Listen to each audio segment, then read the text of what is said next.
bookworms, welcome back to my channel and to another list video. The idea for this list came to my mind a while ago as I was writing a script for a book review that I was about to do.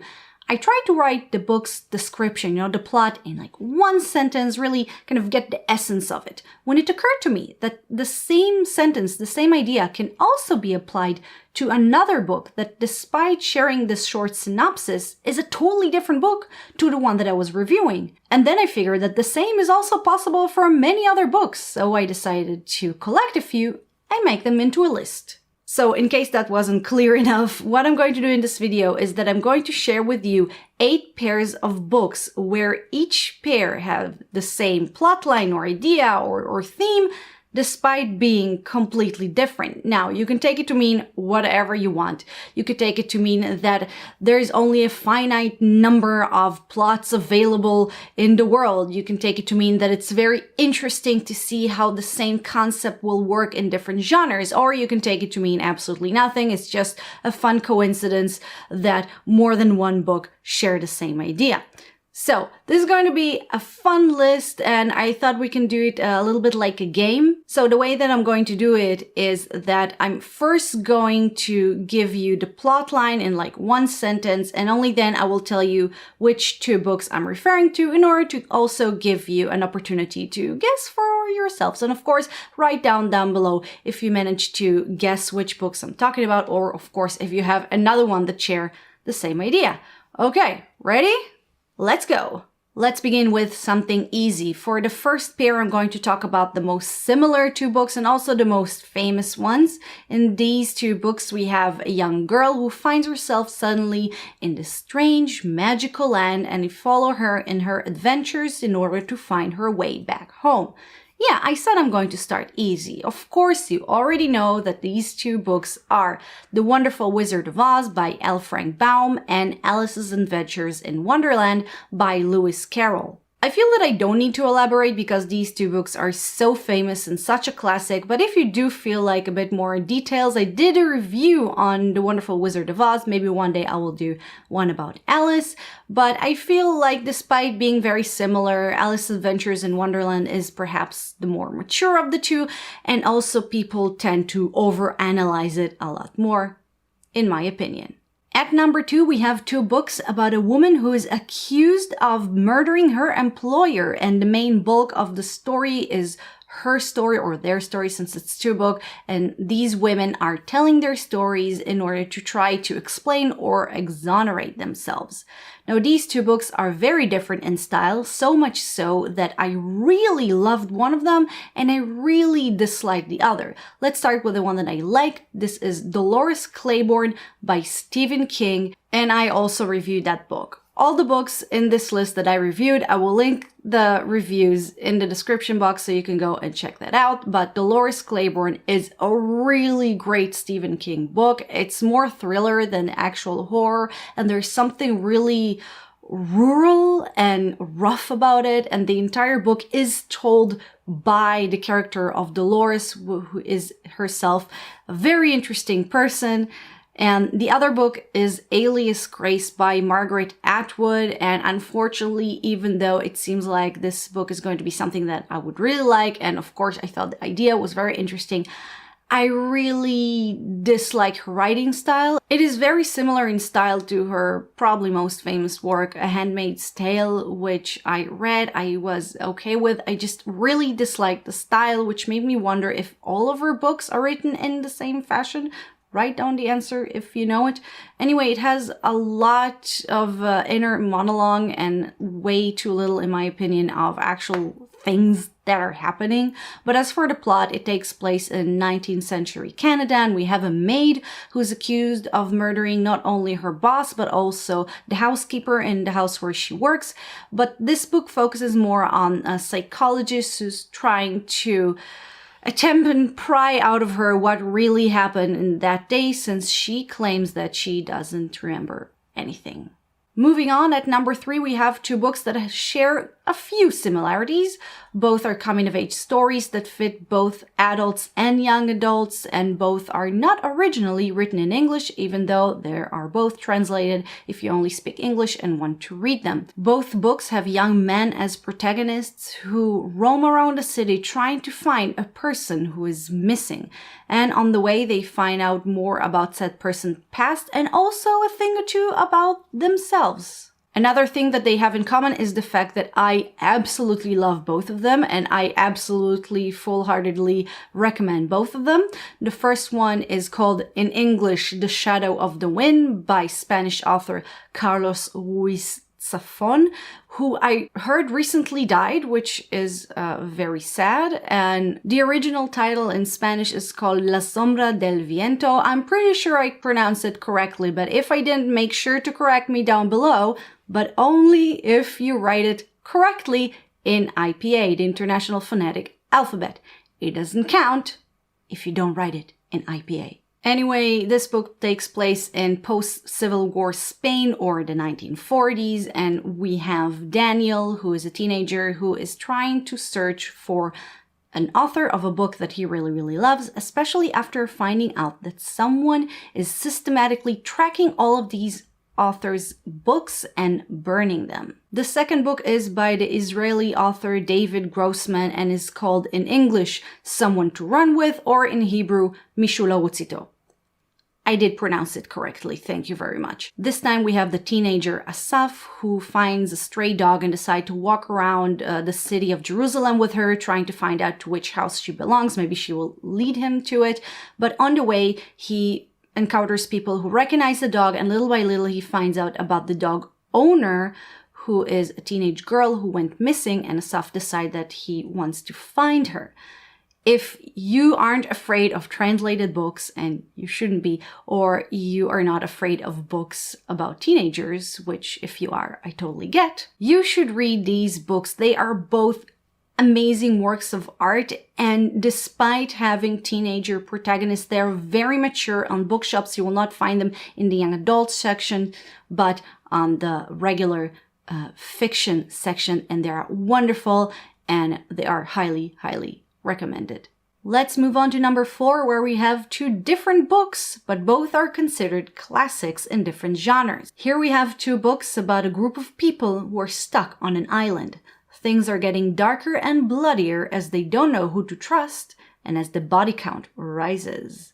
You've at least heard of one of these 2 books, but let's start with the one that I like the least. This is Lord of the Flies by William Golding. This 1950s classic is about a group of kids who are survivors of a plane crash, only to find themselves stuck on a deserted island in a fight for survival, both from the elements but also from themselves, because little by little they reverse to their savage nature and turn on each other.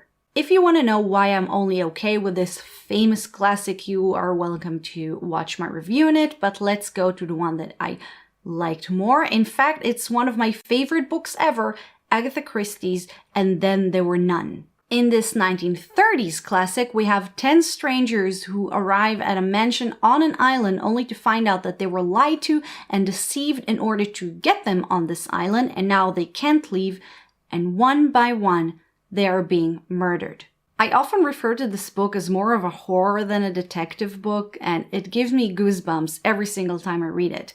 What I like about both books, though, is how there is the theme of mistrust in these conditions, and how in times of danger, as civilized and properly English as we are, we turn on each other.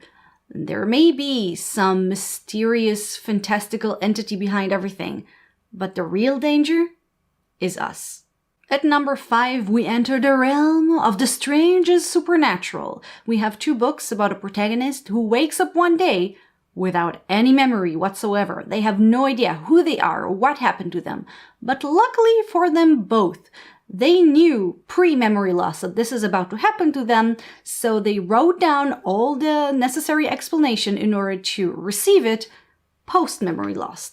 Good for them. And no, the movie Memento, as far as I know, is not based on a book, so it's not one of these two, even though the similarities aren't lost on me. The first book of the two is The Raw Shark text by Stephen Hall, and this would be perfect for you if you like more artistic, unique, somewhat allegorical books. But it's basically about a man who lost his memory because it has to do with the fact that he tried to save a person's life, but by doing so, he released this memory shark that's made of words and eats people's memories. The other book is a bit more down to earth, and this is The Rook by Daniel O'Malley. In this book's world, we have people with supernatural abilities, like our protagonist, who works in this secret organization that protects the world from other supernatural enemies. And to be honest, I really disliked this book. If you want to know why, go and watch my review, even though I warn you, this review is 30 minutes of me ranting. Therefore, I'm not going to get into anything in this video, but suffice to say that I just thought that the book was very poorly written. The next pair is very interesting because these two books are actually in opposite genres, which I really find interesting to see how the same idea can look so different in a comedy book and in a horror book. In this pair, we have a shop that has everything you can possibly want, even things you didn't even know you need.